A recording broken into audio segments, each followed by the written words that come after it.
Boa noite a todos. Uma alegria mais uma vez, depois de algum tempinho, vir aqui com essa incumbência de pregar a palavra do Senhor, né? Sempre é uma grande responsabilidade e a gente vem aqui em cima com temor e tremor, né? Para que o Senhor possa falar ao coração do seu povo através de instrumentos tão falhos e pequenos como eu sou, né?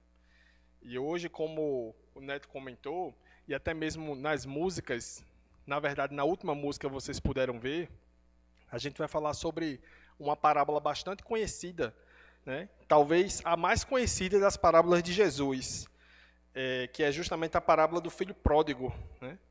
Quantos aqui já ouviram a parábola do filho pródigo? Levanta a mão. Acho que, se não todos, quase todos, né? Então, de fato, é uma parábola muito conhecida, muito querida, né? E que manifesta de uma maneira muito especial o grande amor de Deus por pecadores que não merecem esse amor.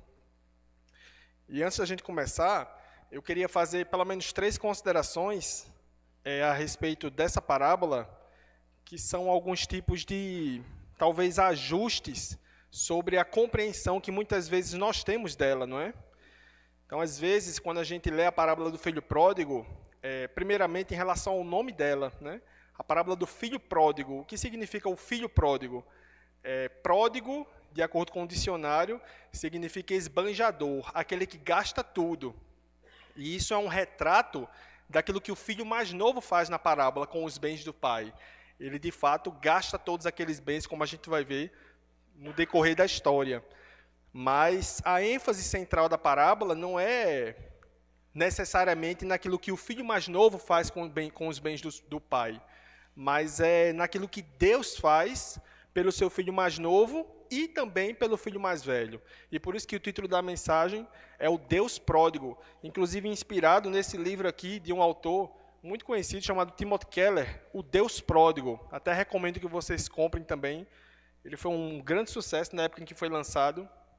Infelizmente, o Timothy Keller, infelizmente para nós, né? Mas para ele está com o Senhor agora, mas ele deixou um grande legado aqui para a igreja do Senhor Jesus. Então, a primeira coisa é talvez tentar mudar o foco, não é o filho pródigo, é o Deus pródigo, né? Não há problemas em chamar a parábola do filho pródigo, tá? Mas talvez um título que seja mais coerente com aquilo que a história diz é o Deus pródigo. A segunda, talvez, correção é em relação à ideia de que algumas traduções elas trazem a parábola do filho perdido, justamente tirando essa ideia do filho pródigo, colocam a parábola do filho perdido, né?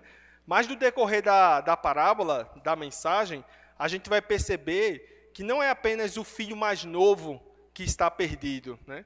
A gente vai perceber que o filho mais velho, que estava em casa com o pai, que nunca saiu de casa, também está perdido. Então, talvez um nome mais ideal para a parábola seria a parábola dos 2 filhos perdidos, né? Porque a gente vai ver que existem semelhanças entre a conduta que eles têm para com o pai. De alguma forma, o filho que ficou em casa, ele não estava em casa de verdade. E vamos começar, né? Vamos lá abrir no livro de Lucas, capítulo 15, que é o nosso texto base. Nossa passagem vai ser dos versículos 11 até o 32, mas antes de ler, eu gostaria de ler o versículo 1 até o 3, que o Helder já leu aqui na semana passada, mas que é importante para a gente poder entender o contexto dessa parábola, tá bom? Lucas, capítulo 15, primeiramente dos versos 1 ao 3, e depois a gente começa a partir do versículo 11, tá bom?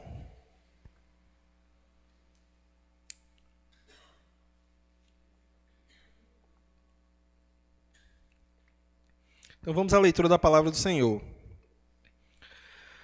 Aproximavam-se de Jesus todos os publicanos e pecadores para o ouvir. Os fariseus e os escribas murmuravam, dizendo: Este recebe pecadores e come com eles. Então Jesus lhes contou esta parábola. E aí, como a gente pôde ver no domingo passado, Jesus contou a parábola da ovelha perdida e da dracma perdida. E logo em seguida ele vem com a parábola do filho perdido, ou dos 2 filhos perdidos, como a gente sugeriu aqui. A partir do versículo 11, Jesus continuou: certo homem tinha 2 filhos. O mais moço deles disse ao pai: Pai, quero que o Senhor me dê a parte dos bens que me cabe. E o pai repartiu os bens entre eles. Passados não muitos dias, o filho mais moço, ajuntando tudo que era seu, partiu para uma terra distante, e lá desperdiçou todos os seus bens, vivendo de forma desenfreada. Depois de ter consumido tudo, sobreveio àquele país uma grande fome, e ele começou a passar necessidade. Então, foi pedir trabalho a um dos cidadãos daquela terra, e este o mandou para os seus campos, a fim de cuidar dos porcos. Ali, ele desejava alimentar-se das alfarrobas que os porcos comiam, mas ninguém lhe dava nada. Então, caindo em si, disse: Quantos trabalhadores de meu pai têm pão com fartura, e eu aqui estou morrendo de fome? Vou me arrumar, voltar para meu pai e lhe dizer: Pai, pequei contra Deus e diante do Senhor. Já não sou digno de ser chamado de seu filho. Trate-me como um de seus trabalhadores. E arrumando-se, foi para o seu pai. Vinha ele ainda longe, quando seu pai o avistou. E, compadecido dele, correndo, o abraçou e beijou. E o filho lhe disse: Pai, pequei contra Deus e diante do Senhor. Já não sou digno de ser chamado de seu filho. O pai, porém, disse aos servos: Tragam depressa a melhor roupa e vistam nele. Ponham um anel no dedo dele e sandálias nos pés. Tragam e matem o bezerro gordo.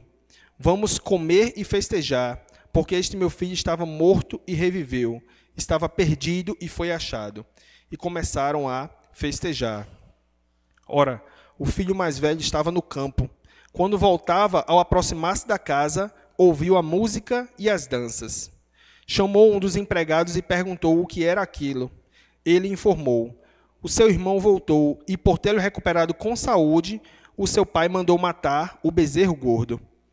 O filho mais velho se indignou e não queria entrar. Saindo, porém, o pai procurava convencê-lo a entrar. Mas ele respondeu ao seu pai: Faz tantos anos que sirvo o Senhor e nunca transgredi um mandamento seu. Mas o Senhor nunca me deu um cabrito sequer para fazer uma festa com os meus amigos. Mas, quando veio esse seu filho, que sumiu com os bens do Senhor, gastando tudo com prostitutas, o Senhor mandou matar o bezerro gordo para ele. Então o pai respondeu: Meu filho, você está sempre comigo. Tudo o que eu tenho é seu. Mas era preciso festejar e alegrar-se, porque este seu irmão estava morto e reviveu, estava perdido e foi achado. Vamos orar mais uma vez? Nosso Deus, eis-nos aqui diante de Tua palavra, Senhor. Usa este Teu instrumento tão falho, tão pequeno, tão inconstante, para manifestar, ó Deus, as Tuas verdades e glorificar o Teu nome. Então, fala aos nossos corações, Senhor, e aplica as Tuas verdades às nossas vidas. É o que eu te peço e te agradeço desde já, em nome de Jesus. Amém. No domingo passado, a gente viu que Jesus contou as parábolas da ovelha perdida e da dracma perdida. E aqui ele vem com a parábola dos filhos perdidos, ou do filho perdido. E existe uma diferença entre elas, algumas diferenças, na verdade, que começam a partir do versículo 25, porque do versículo 11 até o 24, a estrutura da parábola ela é basicamente a mesma, né? A gente vê algo que se perde, a gente vê alguém que busca, a gente vê uma festa quando esse alguém que busca consegue recuperar aquilo que foi buscar, que no caso é a ovelha perdida e a dracma perdida. E até o versículo 24 aqui, a parábola do filho pródigo também segue essa mesma linha. O filho sai de casa, se perde, posteriormente ele retorna, mas aí já tem uma diferença, o pai não vai até ele é quem volta, e aí existe um comentarista que ele fala que essa diferença, ela traz uma ênfase também, não apenas no Deus que busca o pecador arrependido, mas na necessidade de o pecador se arrepender. Porque, diferentemente de uma ovelha perdida, ou de uma dracma perdida, essas coisas, esse animal e esse objeto não podem voltar para casa sozinhos. Então, a ênfase principal dessas parábolas é no fato de que Deus se importa com o perdido e ele vai em busca do perdido. Mas no filho pródigo, ele é quem retorna para casa, né? Arrependido a partir de determinado momento de sua vida. Então, existe essa distinção nessa parábola. E também a gente vê posteriormente, a partir do versículo 25, que existe um adendo, um complemento na parábola, que é justamente o objetivo de Jesus ao contar essa parábola, que é a reação do filho mais velho diante do retorno e da aceitação do pai em relação ao filho mais novo. Então, essa parábola, ela descreve claramente o amor de Deus pelos seus filhos, tanto por aquele que se foi, aquele rebelde, quando ele retorna, como por aquele também que permaneceu em casa e supostamente era fiel, supostamente era obediente.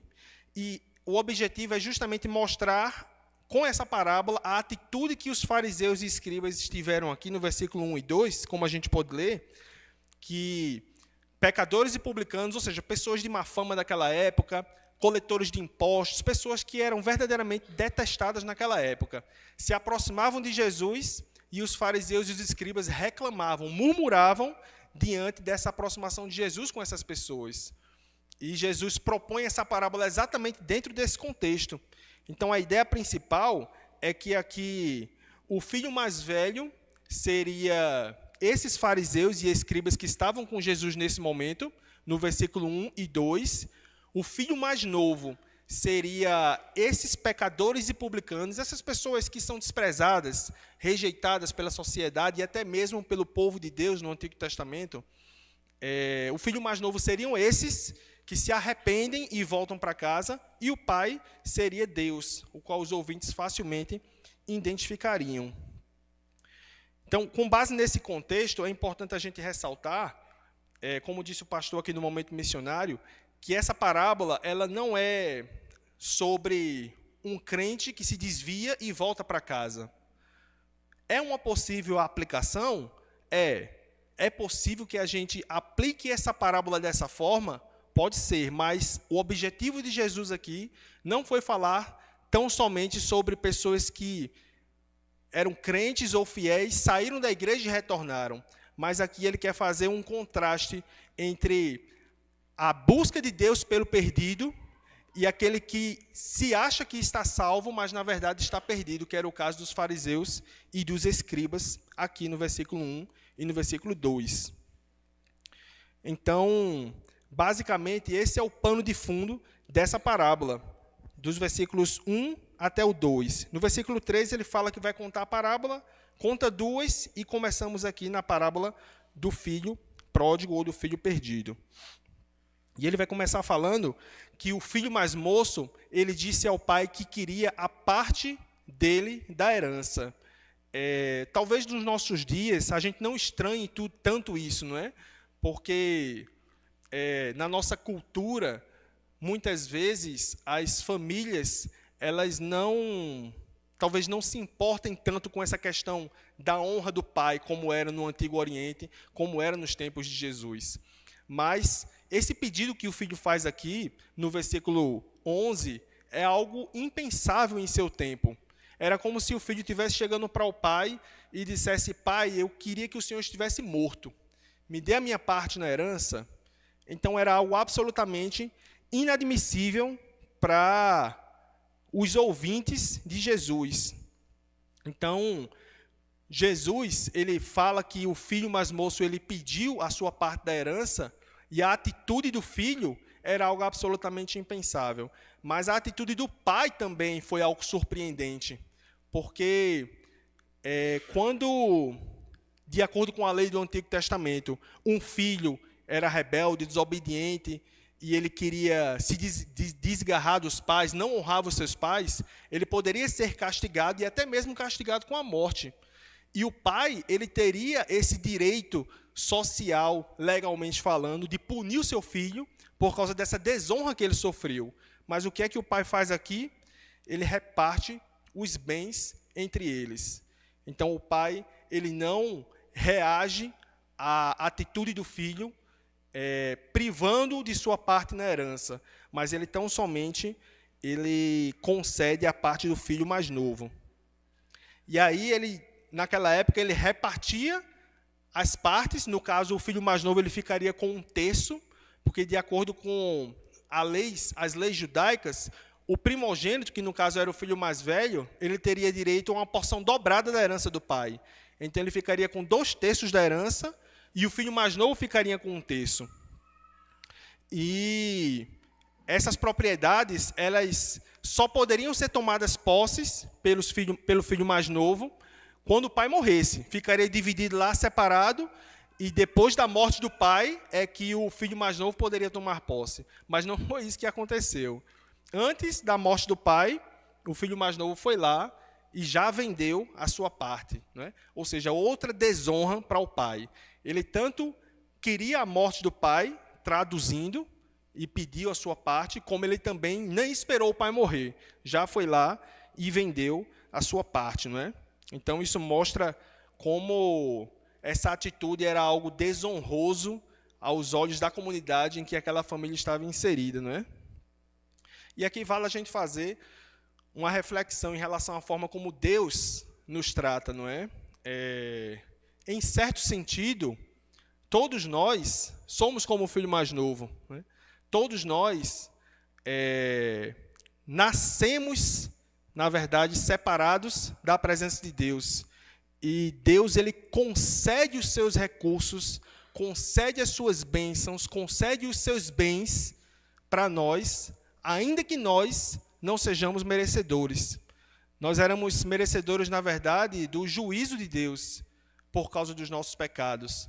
Mas Deus, ele, à semelhança desse Pai também, ele nos concede dádivas aqui nessa vida, mesmo que nós não mereçamos, mesmo que ele saiba que a gente não vai utilizar isso devidamente, que a gente não vai utilizar isso para a sua glória, ele nos concede. Isso não significa que ele concorde com o nosso estilo de vida, mas significa que ele é bom, significa que ele é misericordioso e que ele não nos trata segundo os nossos pecados.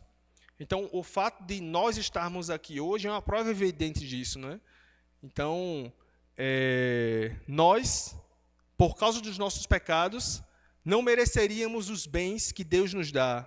Como, por exemplo, uma saúde, a gente está aqui falando, acredito que todo mundo aqui comeu hoje, todo mundo aqui está respirando, todo mundo aqui está com relativamente saúde bem, uns para mais, outros para menos, mas todo mundo, digamos, goza de algum nível de saúde, não é? Isso é pura graça de Deus, mesmo que nós não sejamos merecedores. E é isso que o pai faz em relação ao seu filho. E no versículo 13 vai dizer que o filho juntou tudo, né, depois que ele vendeu, e foi para uma terra distante. Era até comum naquele tempo, judeus ali dentro da terra de Israel viajarem para outras terras distantes, não é? Existem relatos históricos que praticamente era 1/8 da população dos israelitas que morava dentro da terra de Israel. O restante, todos, era na diáspora que chamava, ou seja, eram em várias regiões ao redor de Israel que não era a própria terra prometida do povo, não é? Então ele juntou tudo que ele tinha, foi para uma terra distante, e o texto diz que ele desperdiçou seus bens vivendo de uma forma desenfreada, não é? E aqui a forma desenfreada não é somente relacionada a gastar e a esbanjar-se, mas aqui está relacionado a uma vida dissoluta, ou seja, uma vida imoral nos padrões de Deus. Não é à toa que no final da parábola, o filho mais velho, justamente por ouvir notícias, diz que o filho desperdiçou todos os seus bens com prostitutas. Então, o filho mais novo, quando ele se afasta da casa do pai, ele também se afasta dos valores do pai. E ele passa a viver de um modo absolutamente distinto daquilo que ele havia aprendido com a sua família. Então, Deus, ele aqui concede as suas dádivas e os seus bens para o seu filho mais novo, e ele vai e gasta tudo em uma terra distante. Então, o jovem, ele é infiel tanto ao seu pai, porque desperdiçou os seus bens, como também ao seu povo, ao ir para uma terra distante. E dentro do contexto daquele período, sair da terra de Israel era o equivalente também a deixar de seguir o Deus de Israel, uma vez que na terra de Israel eram realizados os cultos, eram realizadas as pregações nas sinagogas. Então, sair daquela terra era o equivalente a afastar-se de Deus também. Então, ele foi para uma terra distante, foi infiel ao seu pai e também ao seu povo. E o modo como ele usou o seu dinheiro também refletiu o objeto de sua adoração, que não era ao Deus vivo e verdadeiro. E posteriormente, a gente não sabe quanto tempo passou exatamente, mas veio uma fome sobre aquela terra. E a fome era algo até relativamente comum nos tempos de Jesus. Hoje em dia, a gente não escuta muito falar em períodos de fome, pelo menos nas regiões próximas a gente, mas naquele tempo, períodos de fome eram relativamente comuns e era economicamente devastador.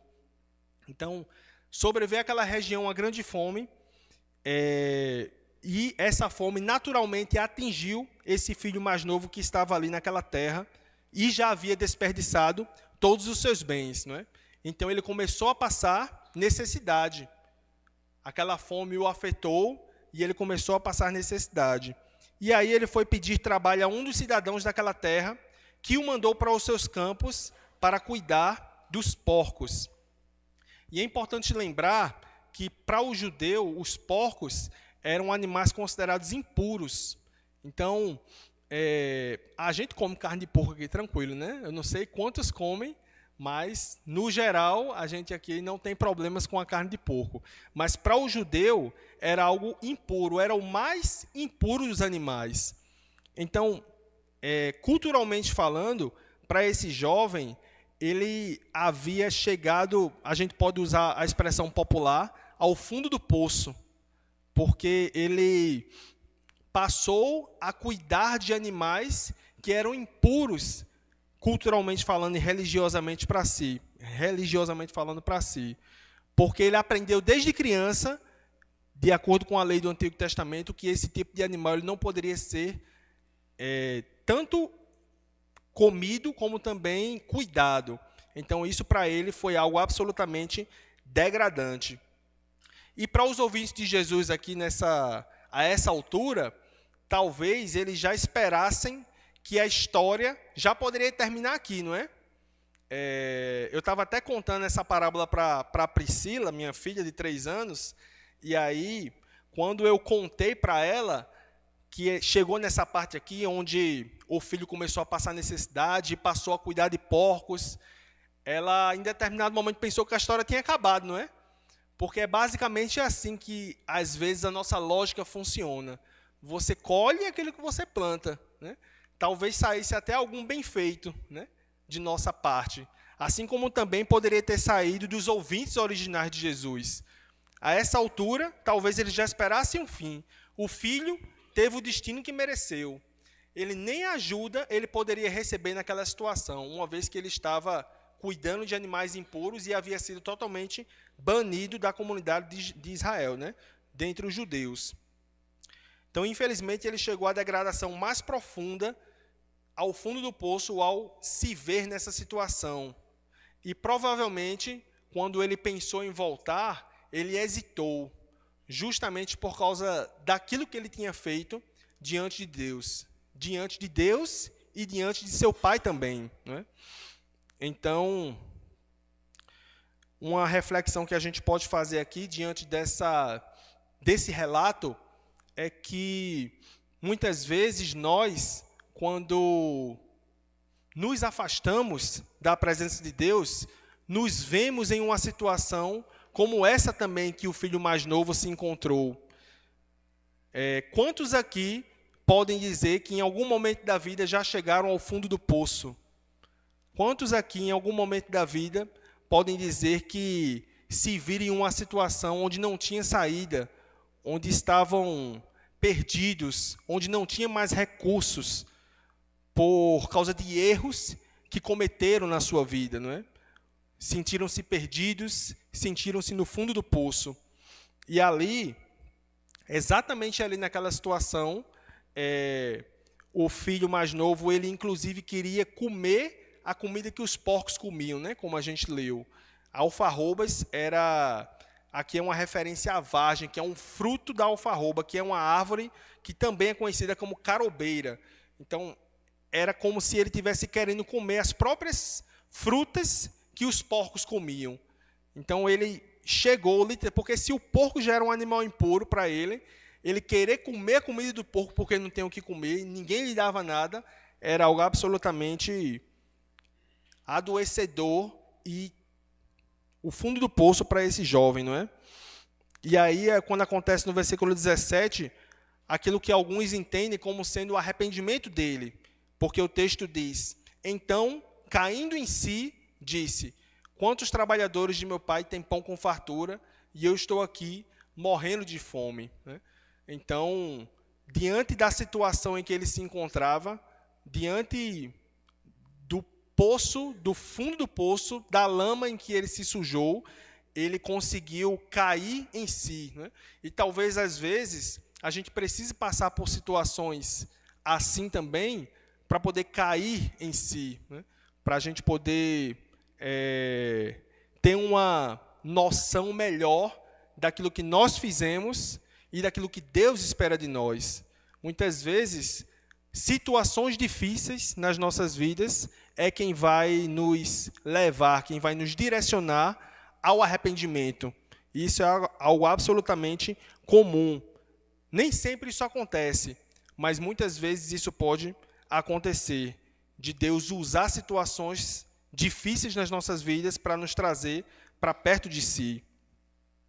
E o curioso aqui é que o filho mais novo, ele não pensa nos empregados fixos de seu pai, ele pensa nos trabalhadores. Numa fazenda judaica, haviam 3 categorias de trabalhadores, que eram os escravos legítimos, e aqui no caso da fazenda do pai, eles tinham muitos privilégios. Haviam os criados, que eram uma categoria menor de trabalhadores, e haviam os trabalhadores temporários, aqueles que eram, vamos dar um exemplo, como se fossem trabalhadores terceirizados. Eram trabalhadores que eram contratados por um determinado período de tempo para poder prestar algum serviço.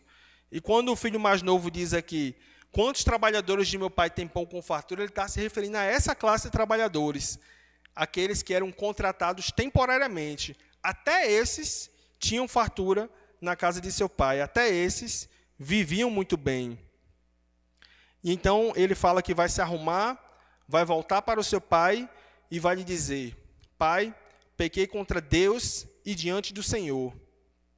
E tem algumas traduções que falam que, pai, pequei contra os céus e diante de ti. Mas essa palavra céus aqui era uma forma respeitosa dos judeus se dirigirem a Deus. Então, o filho mais novo, ele não reconhecia apenas que havia errado contra o seu pai, mas de acordo com aquilo que ele planejou dizer e com aquilo que ele de fato disse para o pai dele, ele reconhecia que havia pecado contra o próprio Deus. O que mostra que, muito possivelmente, ele estava genuinamente arrependido aqui. Ele não havia ido procurar o pai apenas atrás de comida. Alguns entendem dessa forma, que é como se o filho mais novo ele não estivesse genuinamente arrependido, mas ele estava indo apenas atrás de comida para comer. Mas, quando ele diz aqui, pequei contra o céu e diante de ti, então mostra que ele reconhecia também o seu pecado diante de Deus. E ele diz: já não sou digno de ser chamado de teu filho, trata-me como um dos teus trabalhadores. Ele só queria um emprego temporário, né? Ele nem esperava a reintegração familiar dele. Ele esperava apenas um emprego temporário e uma reconciliação com o pai. Ele dizia: não, pai, não precisa me chamar de volta para ser seu filho, não. Até porque eu acredito que nem ele acreditava que isso poderia acontecer. Mas ele esperava apenas um emprego temporário para estar ali na casa do pai e poder também, obviamente, se alimentar. Então, vale mais uma reflexão aqui em relação à atitude do filho mais novo. Um pecador verdadeiramente arrependido, um filho de Deus que se arrependeu verdadeiramente, ele sabe que ele não é digno de ser filho. O filho mais novo, ele sabia o que ele tinha feito. E ele ia chegar diante do pai e disse: pai, não me trata mais como filho, não. Pode me tratar como um dos teus trabalhadores. E assim também é na vida de um verdadeiro filho de Deus.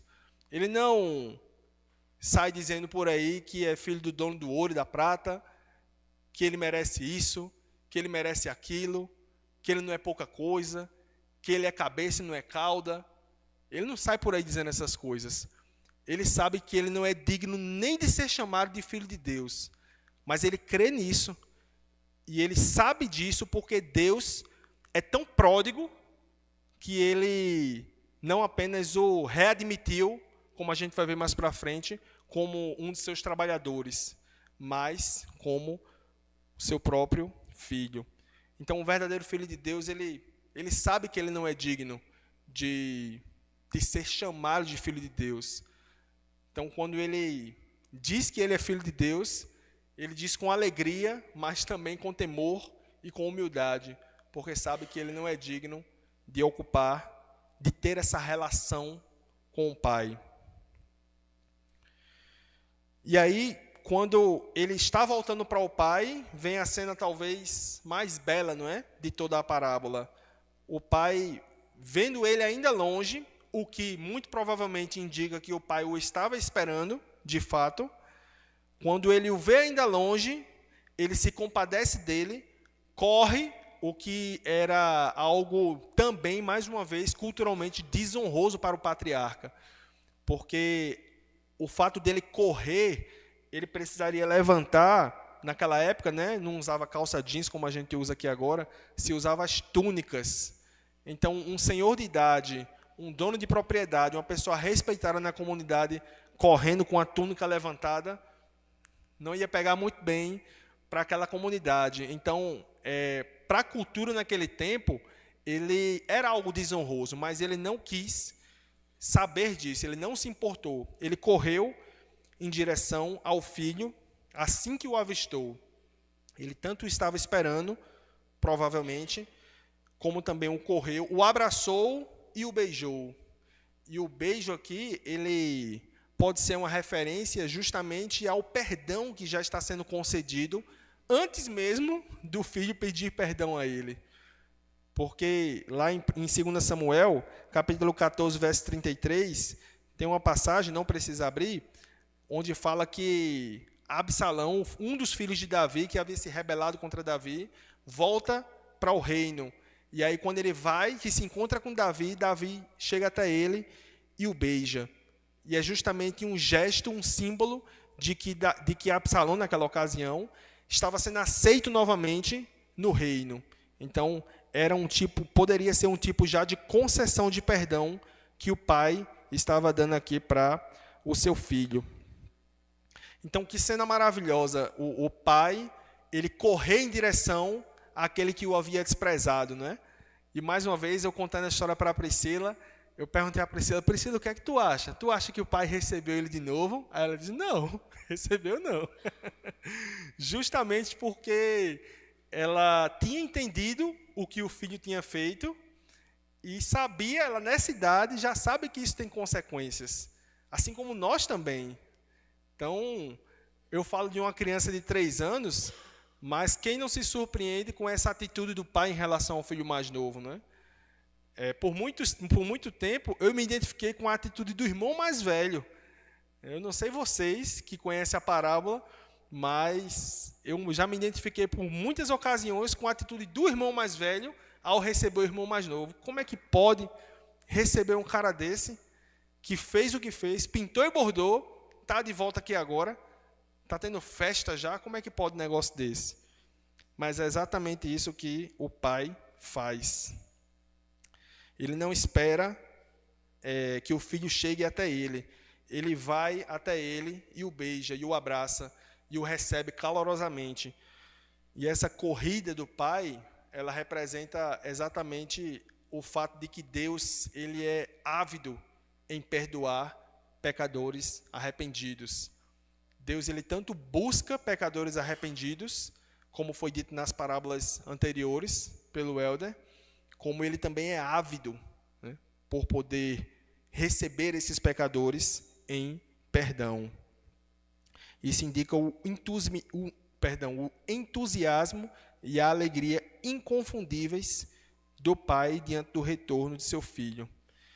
E aí o filho vai falar o discurso dele, né, que ele tinha preparado. Pai, pequei contra Deus e diante do Senhor, já não sou digno de ser chamado de teu filho. Mas o pai não deixa nem ele terminar, não é? Ele mesmo já pede que os seus servos tragam a melhor roupa. E alguns comentaristas dizem que a melhor roupa era a roupa do próprio pai, que estava guardada. Outros dizem que era uma roupa separada para convidados de honra. De qualquer forma, ele estava despindo aquelas roupas sujas e maltrapilhas que o filho mais novo estava, o que, biblicamente falando, representa nossas vestes pecaminosas. Lá em 1 Pedro, capítulo 2, vai falar sobre o fato da gente se despojar de vestes relacionadas ao pecado e se vestir do novo homem em Cristo.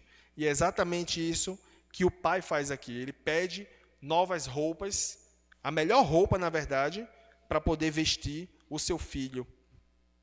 E ele também pede que coloque um anel no dedo dele, o que provavelmente era um anel de sinete da família, e representava a reintegração do filho na família. E também pede para ele colocar a sandália. Tragam calçados para que ele possa calçar. Porque naquela época, escravos e trabalhadores geralmente andavam descalços. Mas com esse gesto, o pai ele já estava dizendo, não, eu não vou lhe receber como um trabalhador. Eu só vou lhe receber como filho. Então, vestes, o anel e os calçados que representavam isso. E posteriormente, ele vai pedir para trazer e matar o bezerro gordo, né? Um bezerro que eles estavam engordando, e ele só era utilizado para ocasiões muito especiais.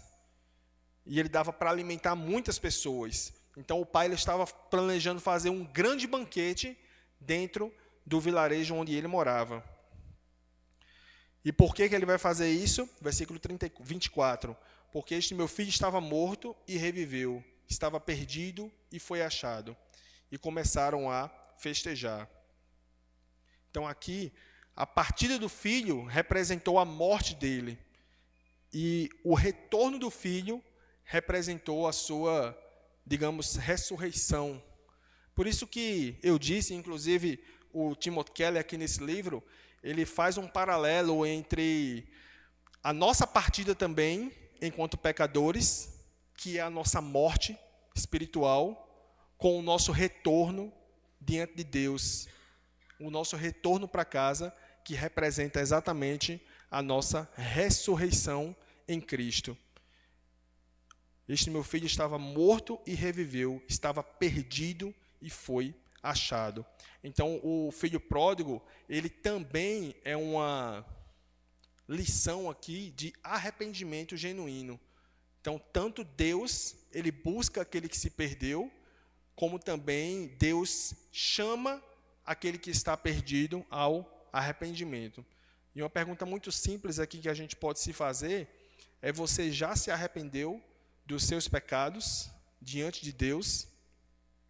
Deus ele está interessado em sua salvação. Deus ele está interessado em te receber na casa do Pai.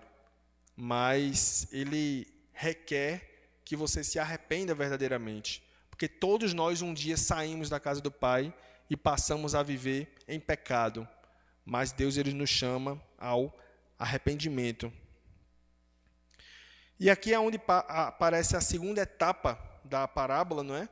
A partir do versículo 25, que é a última parte, que é um adendo. Até aqui, as parábolas estavam com a mesma estrutura das parábolas anteriores, a da ovelha perdida e a da dracma perdida.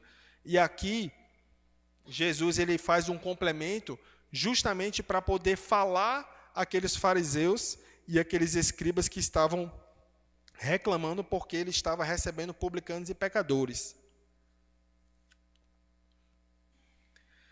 E aí vai falar que o filho mais velho estava no campo e quando voltava, ao aproximar-se da casa, ouviu a música e as danças. Chamou o empregado e perguntou a ele o que era aquilo. E o empregado disse: olha, o seu irmão voltou e por tê-lo recuperado com saúde, o seu pai mandou matar o bezerro gordo. E o que foi que o filho mais velho fez? O que eu disse que me identificava que faria, né? Ficou indignado e não queria entrar. Porém, o pai saiu para procurá-lo convencer a entrar no banquete de sua graça, não é? E aqui, mais uma vez, é importante a gente entender o contexto histórico, cultural, porque essa atitude do filho mais velho de não querer entrar, ela era tão ofensiva quanto a atitude do filho mais novo de ir embora para uma terra distante, não é? Porque a partir do momento em que o filho mais velho não entrava, ele tornaria uma briga familiar pública. E ele também fez com que o pai, patriarca, respeitado e honrado, tivesse que sair à procura dele. Então, tanto isso como a forma como ele falou, que a gente vai ver nos versículos seguintes, com o pai, era algo que desonrava o pai igualmente. E aqui a gente lembra do profeta Jonas também, não é? Lá em Jonas capítulo 4, versículo 1, quando Jonas se ira porque Deus havia tido misericórdia do povo de Nínive. Não sei quantos conhecem a história, mas Deus mandou o profeta Jonas até uma terra onde haviam pessoas perversas que atacaram o seu povo, que mataram provavelmente familiares, amigos de Jonas, o seu povo. E Jonas não queria ir pregar justamente porque ele não queria que o povo fosse perdoado. E ele ficou irado por causa da misericórdia de Deus. E é algo parecido que acontece aqui com o filho mais velho. Ele também fica irado, né? O texto diz, ele se indignou, mas existe tradução que diz, ele se encheu de ira. E aí o pai ele vai atrás dele, do lado de fora, para poder tentar fazê-lo entrar. E aqui o retorno do filho mais novo, ele representa exatamente essa aproximação dos pecadores e publicanos para com Jesus, como a gente leu no início do texto. E essa saída do pai em busca do filho mais velho representa exatamente essa exortação, esse convite de Jesus para os fariseus e para os escribas, para se alegrarem junto com ele, junto com os céus, junto com os anjos, pelo arrependimento de pecadores. Então, a ideia aqui é exatamente essa. Jesus, ele exortava os fariseus e os escribas que estavam murmurando a se alegrarem junto, porque pecadores estavam se aproximando de Jesus e estavam se arrependendo. E tem um comentarista que vai dizer que essa atitude do filho de recusar-se a entrar na festa, como eu disse, era um insulto ao pai e digno de punição também. Ele poderia até ser deserdado por causa dessa atitude que ele teve, não é? Mas, como eu disse, ao invés de puni-lo, o pai ele se humilha e abre mão de sua própria honra para poder ir em busca do filho mais velho e procurá-lo fazer entrar. E aqui a gente vai ver a raiz do motivo pelo qual o filho mais velho ele não aceitou o retorno do filho mais novo, né? Que ele diz, faz tantos anos que sirvo ao Senhor. E existem algumas traduções que há tantos anos que sirvo o Senhor como um escravo. E nunca transgredi um mandamento seu. Mas o Senhor nunca me deu um cabrito sequer para fazer uma festa com os meus amigos. Então, a razão aqui pela qual o filho mais velho havia ficado irado não foi porque ele estava indignado porque o irmão tinha sido perdoado tão somente, mas por ciúmes e por inveja também. E o Timothy Keller, nesse livro, ele vai falar que muitos, eles também tentam manipular a Deus através da sua obediência, tentam barganhar com Deus através da sua obediência. E é muito interessante isso, porque essa é uma diferença fundamental entre o ser cristão e o ser religioso. que a gente possa refletir sobre isso. O religioso, muitas vezes, ele vai querer fazer as coisas para Deus, ter uma boa vida, uma boa conduta moral, uma boa conduta ética na sua casa, no seu trabalho, na sua universidade, junto com os seus vizinhos. Vai procurar andar retinho, certinho, mas para agradar a Deus em troca de conseguir favores. É como se fosse um tipo de manipulação de Deus, para que Deus faça a sua vontade.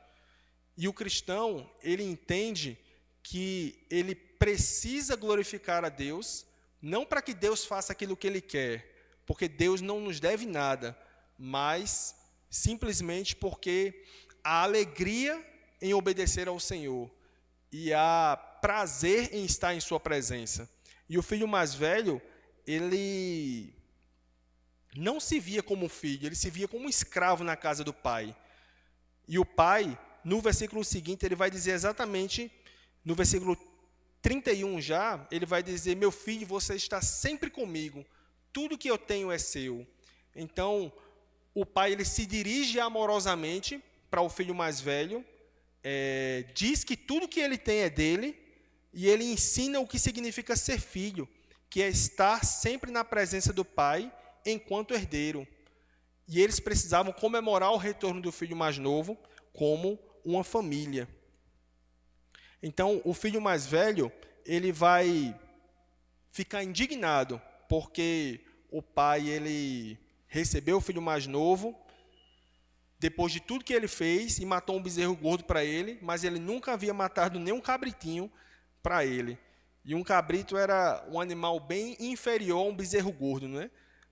Mas isso mostra, inclusive no livro, que Timóteo Keller vai falar muito melhor do que eu, que o coração do irmão mais velho não estava em agradar ao pai, mas estava em conseguir coisas do pai através da sua obediência. E esse é um ponto muito importante, porque mostra que o filho mais velho, ele estava perdido dentro de casa.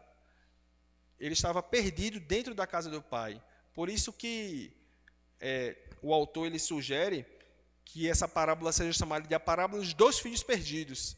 Geralmente a gente enfatiza o afastamento do filho mais novo e o seu retorno, mas a gente esquece do irmão mais velho. Mas o irmão mais velho, ele estava perdido dentro de casa também. A sua motivação não era agradar ao pai, não era estar com o pai, mas ganhar as coisas do pai. Não era a presença do pai, mas aquilo que o pai podia oferecer. E então ele diz, no último versículo: mas era preciso festejar e alegrar-se, porque seu irmão estava morto e reviveu, estava perdido e foi achado. Então era uma necessidade absoluta. Até a palavra original, o Osborne, ele vai dizer que era uma necessidade absoluta festejar e alegrar-se. Não era uma opção o banquete. O filho mais velho, ele precisava participar do banquete que celebrava o retorno do irmão mais novo. Assim como também os escribas e os fariseus precisavam se alegrar, precisavam celebrar a chegada de pecadores arrependidos diante de Deus. Então, a gente pode perceber nessa parábola que os dois filhos estavam perdidos e que Deus foi em busca do irmão mais velho. Ele não foi em busca do irmão mais novo, como eu disse, porque a parábola traz a ênfase do arrependimento também. Mas o irmão mais velho aqui era quem deveria ter ido atrás do irmão mais novo, em nome do pai. Ele deveria ter ido e trazido o irmão mais novo de volta para casa, mas ele estava ressentido demais para poder fazer isso. E as escrituras apontam para um irmão mais velho que de fato fez aquilo que o irmão mais velho da parábola não fez. E esse irmão mais velho é Jesus Cristo. Foi ele que veio para nos reconciliar com o Pai.